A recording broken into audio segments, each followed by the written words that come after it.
5월 11일 화요일 큐티를 진행하도록 하겠습니다. 오늘 말씀은 역대하 19장 4절부터 11절까지고요. 저는 4절부터 6절까지 읽도록 하겠습니다. 여호사밧이 예루살렘에 살더니 다시 나가서 브엘세바에서부터 에브라임 산지까지 민간에 두루 다니며 그들의 조상의 하나님 여호와께로 돌아오게 하고 또 유다 온 나라의 견고한 성읍에 재판관들을 세우되 성읍마다 있게 하고 재판관들에게 이르되 너희가 재판하는 것이 사람을 위하여 할 것인지 여호와를 위하여 할 것인지를 잘 살피라. 너희가 재판할 때에 여호와께서 너희와 함께 하심이니라. 아멘. 오늘 여러분들과 함께 나눌 큐티의 제목은요, 삶의 재판관이 필요하다입니다. 삶의 재판관이 필요하다입니다. 여호사밧은 참 감사하게도 하나님의 은혜를 입었던 자입니다. 하나님의 은혜가 있었던 자입니다. 어제 큐티와 같이요, 아합 왕에게는 아합이 듣기 좋은 이야기만 해주는 사람들만 있었죠. 하지만 그것과 다르게 여호사밧 주변에는 여호사밧이 듣기 싫어하는 소리를 해주는 사람이 있었다라는 것입니다. 어제 말씀입니다. 제가 한번 읽어보도록 할게요. 역대하 19장 1절 2절입니다. 유다왕 여호사밧이 평안히 예루살렘으로 돌아와서 그의 궁으로 들어가니라. 하나니의 아들 선견자 예후가 나가서 여호사밧 왕을 맞아 이르되 왕이 악한 자를 돕고 여호와를 미워한 자들을 사랑하는 것이 옳으니까 그러므로 여호와께로부터 진노하심이 왕에게 임하리이다. 아멘. 여호사밧이 전쟁을 끝나고 돌아오는데요, 수고했다, 잘했다 이런 말을 하지 않습니다. 참 피곤하고 어려울 텐데 고생하셨습니다 라고 말을 하지 않고요, 바로 이 예후는 하나님의 말씀을 대언했습니다. 사실 우리가 예배를 드리면서 하나님 말씀을 들을 때에 어느 순간 여러분들에게 은혜가 됩니까? 여러 순간들의 은혜가 있겠지만 참 나에게 힘이 되는 소리를 들을 때, 내가 듣고 싶어 하는 소리를 들을 때 은혜가 된다라고 생각하지 않습니까? 그런데 여호사밧에게는 그런 것이 은혜가 아니다라는 것이죠. 여호사밧의 순간에는 여호사밧의 마음이 아프고 두렵고 힘든 말씀이지만 그것이 여호사밧에게는 은혜의 말씀이고 진짜 은혜라는 것입니다.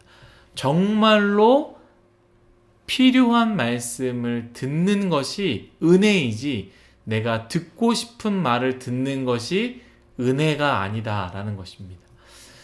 여러분들, 진짜 은혜는요, 우리를 살게 만드는 것이, 그것이 바로 은혜입니다. 마음의 상처가 되기도 하고요, 아픔이 있지만 그것이 우리로 하여금 살게 만든다면 그것이 바로 진짜 은혜다라는 것이죠. 오늘 이 말씀을 들은 여호사밧은요, 이 예후의 그 하나님의 대언한 말씀을 듣고 나서 이 여호사밧은요, 다시 한번 개혁을 시작합니다. 여호사밧은 참 지혜롭고 용기 있고 대단한 왕입니다. 우리는 어떻게 개혁해놓고 저렇게 넘어질 수 있느냐라고 생각할 수 있지만 여러분, 우리 다 넘어집니다. 다 무너집니다. 저도 무너지고 넘어집니다. 그러나 이 성경의 위대한 사람과 저와의 차이, 이 성경의 위대한 사람과 우리와의 차이는 뭐냐면요, 이 위대한 사람은 10번 넘어졌을 때 11번 일어나는 거고요, 우리는 10번 넘어지면 포기하고 주저하는, 그래서 위대한 사람이 되게 어렵다라는 것이죠. 여호사밧은 다시 한번 혼나고 나서 일어났고요, 다시 한번 개혁을 시작했습니다. 여기서 우리가 봐야 할 이 개혁의 특징, 오늘 큐티의 제목으로 잡았는데 바로 일반 백성들에게요, 재판관들을 세우게 했다라는 거예요.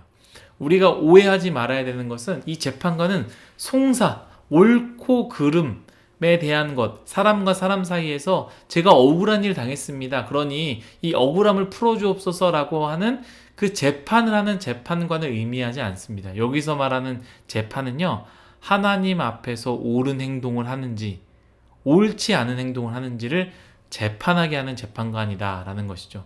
아마도 여호사밧이 이렇게 개혁할 수 있었던 이유는, 이건 제 개인적인 생각입니다, 자신의 옆에 예후라는 재판관이 너 그거 유죄다라고 선고했기 때문에, 그 선고 때문에 여호사밧이 다시 살았기 때문에 이 여호사밧은 그렇게 생각하지 않았을까요? 이스라엘 백성에게도 선견자 예후와 같은 사람이 있으면 이스라엘 백성도 잘 살지 않겠느냐라는 것을 생각했을 것 같습니다. 사랑하는 유송아 여러분들, 우리에게도 재판관이 필요합니다. 사실 우리 주변에는 아합과 같이요, 우리를 응원하는 사람들만 있지 우리의 삶이 옳은지 그른지 말해주는 재판관이 없습니다. 우리의 삶 가운데 진짜 개혁이 있으려면요, 그 중심을 먼저 잡아주는 재판관이 필요합니다. 여러분, 우리에게 재판관 누가 될 수 있겠습니까? 누가 우리의 재판관으로 또 섬길 수 있겠습니까? 저는 당연히 재판관은 말씀이라고 생각합니다. 말씀의 재판관을 내 삶에 모십시다. 그래서 내가 이걸 해야 할지 말아야 할지, 내가 이 하는 것을, 내가 행동하는 것을, 결정하는 것을 말씀에 비추어 재판을 받으십시오. 그리고 이 말씀이 옳다, 그르다 하는 것에 맞춰서 우리가 살면 하나님 앞에 더 괜찮은 삶, 더 훌륭한 삶을 살 수 있지 않을까 생각됩니다. 오늘 하루도 말씀에 비추어 재판을 받는, 또 그렇게 살아가는 우리 모두가 되길 간절히 소망합니다. 기도하겠습니다. 하나님 감사합니다. 우리의 삶 가운데 아합처럼 아합이 원하는 이야기를 듣고자만 하고 있는 건 아닌지 다시 한번 생각해 보게 됩니다.